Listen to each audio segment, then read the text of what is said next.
Assalamualaikum warahmatullahi wabarakatuh. Bertemu kembali pada video pembelajaran tematik kelas 5 SD.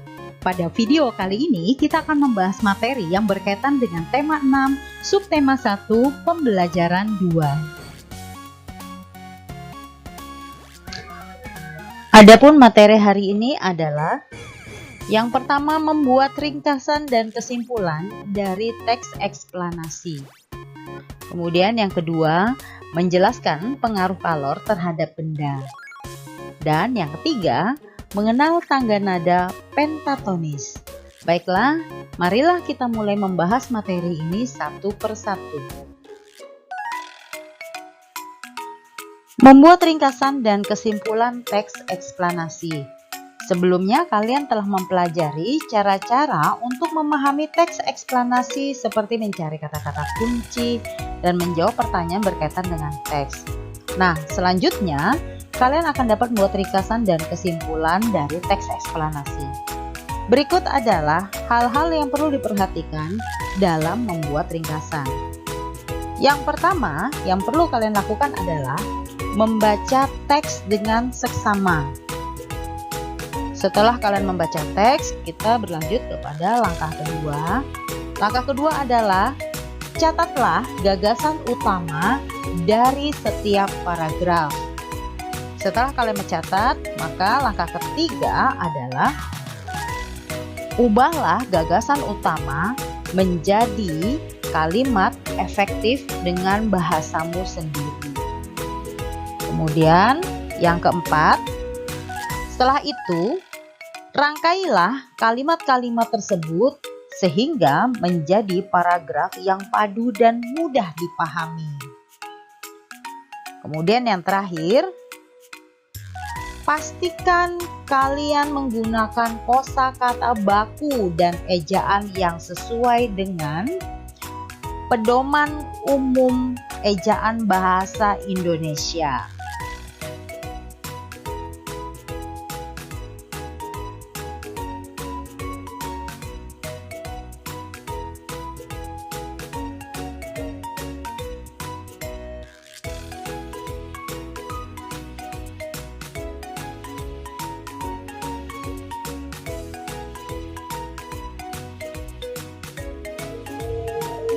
Berdasarkan teks yang baru saja kita baca, kita dapat membuat ringkasan dan kesimpulan.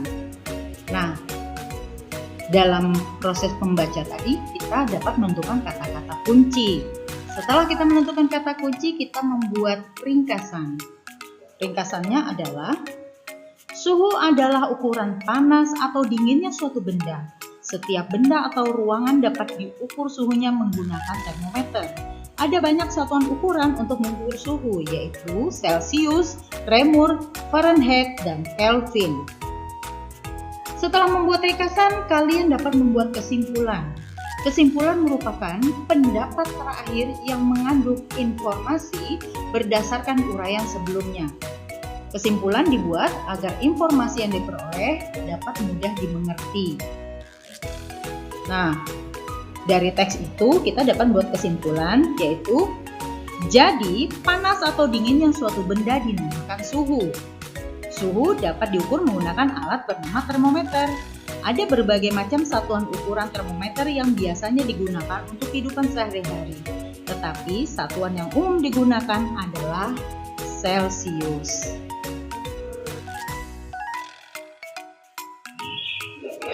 Nah, selanjutnya kita akan membahas pengaruh kalor terhadap benda. Panas dapat mempengaruhi perubahan suhu benda. Jika kalor diberikan pada benda, maka suhu benda tersebut akan naik. Jika kalor keluar dari benda atau dilepaskan ke lingkungan, maka suhu benda akan turun. Kalor juga dapat mempengaruhi wujud benda. Ingat, benda memiliki 3 wujud, yaitu padat, cair, dan gas. Nah, perhatikanlah skema perubahan wujud benda karena pengaruh kalor berikut. Ini adalah benda cair. Benda cair ketika dipanaskan dia akan berubah menjadi benda gas. Begitu pula ketika benda cair dimasukkan ke dalam freezer, dia akan menjadi benda padat. Maka dalam skema yang kalian lihat ini akan ada 6 perubahan wujud benda, yaitu membeku, mencair, menguap, mengembun, menyublim, dan mengkristal. Baiklah, untuk lebih jelasnya kita akan uraikan satu persatu.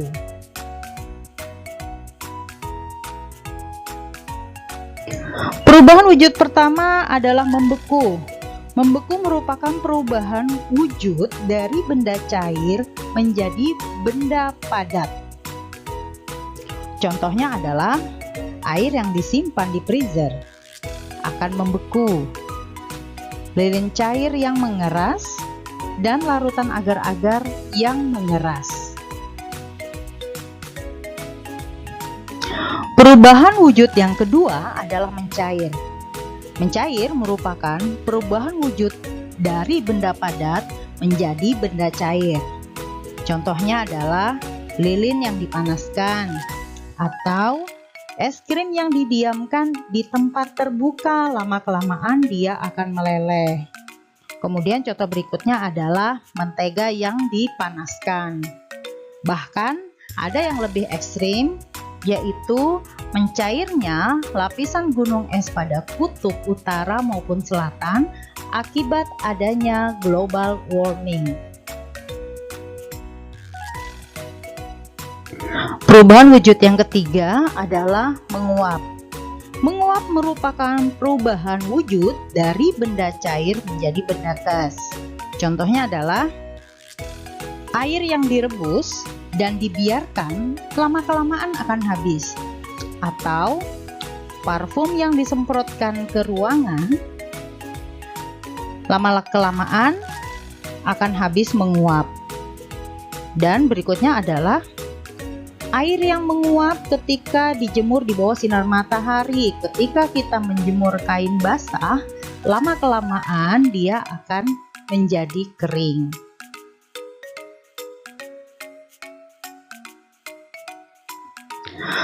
Perubahan wujud berikutnya adalah mengembun.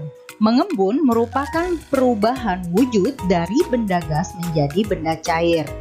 Contohnya adalah titik-titik air di daun pada pagi hari, atau titik-titik air pada kaca mobil ketika di pagi hari. Dan contoh berikutnya yang paling sering adalah titik-titik air yang berada pada luar gelas yang berisi air es.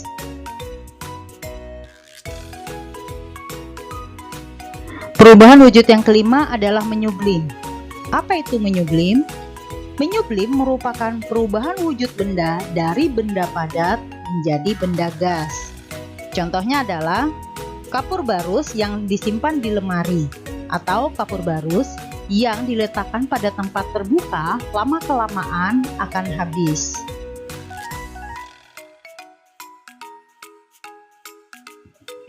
Perubahan wujud yang terakhir adalah mengkristal atau mendeposisi. Mengkristal merupakan perubahan wujud benda dari benda gas menjadi benda padat. Contohnya adalah gas karbon dioksida yang dibekukan menjadi es kering. Atau yang paling dekat dengan kehidupan kita adalah gas monoksida dari hasil pembakaran kendaraan bermotor yang berubah menjadi lapisan hitam pada knalpot kendaraan kita. Nah, demikian tadi merupakan penjelasan 6 dari perubahan wujud benda yang diakibatkan pengaruh kalor.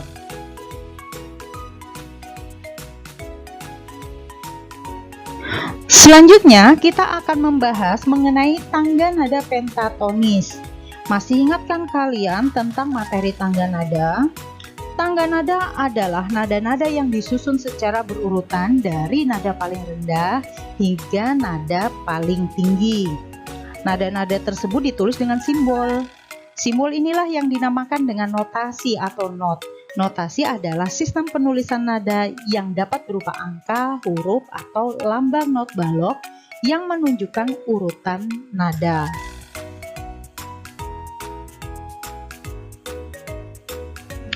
Ada tangga nada diatonis dan tangga nada pentatonis. Kali ini kita akan mempelajari tangga nada pentatonis. Tangga nada pentatonis adalah tangga nada yang terdiri dari 5 nada pokok. Artinya penta artinya 5, sedangkan tun artinya nada. Tangga nada pentatonis tidak dilihat berdasarkan urutan tangga nadanya. Tangga nada pentatonis biasanya digunakan pada musik daerah yang menggunakan alat musik tradisional seperti kelompok alat musik karawitan Jawa dan Sunda.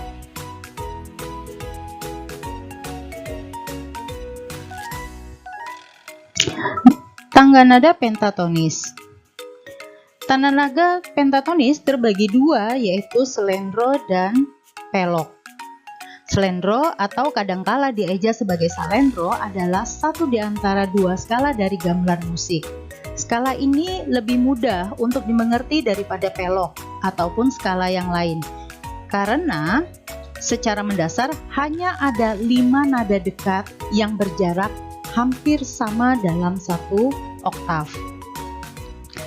Nah, menurut mitologi Jawa, gamelan slendro lebih tua usianya daripada gamelan pelok. Slendro memiliki 5 nada per oktav. Biasanya, slendro dimainkan dari tengah malam hingga subuh karena slendro memiliki karakteristik yang riang, gembira, bahkan sedih, terkadang berwibawa.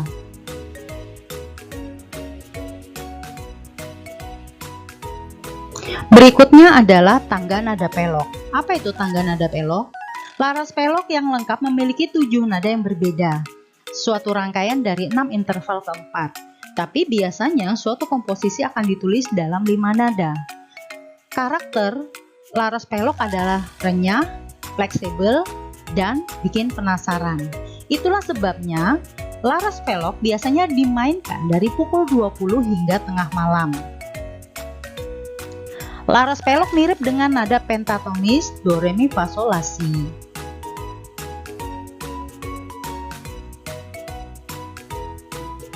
Jadi kesimpulannya adalah sistem tangga nada pentatonis secara umum dibagi dalam 2 sebutan, yaitu sistem tangga nada pelok dan slendro. Tangga nada pelok terdiri dari nada 1, 2, 3, 4, 5, 6, 7 atau dibaca ji ro lu pat mo nem pi. Sementara itu tangga nada slendro terdiri dari nada 1, 2, 3, 5, 6, 1 dibaca ji ro lu mo nen ji.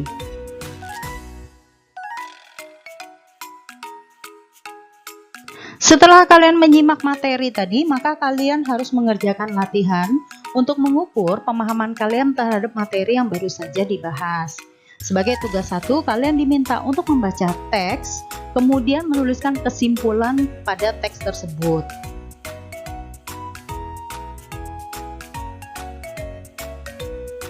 Berikutnya, kalian akan diberi tugas 2 dan 3 yang terkait dengan materi IPA dan SBDP. Nah, setelah kalian menuliskan jawaban kalian, maka jangan lupa jawaban kalian harus dikirimkan pada Google Classroom kelas kalian masing-masing.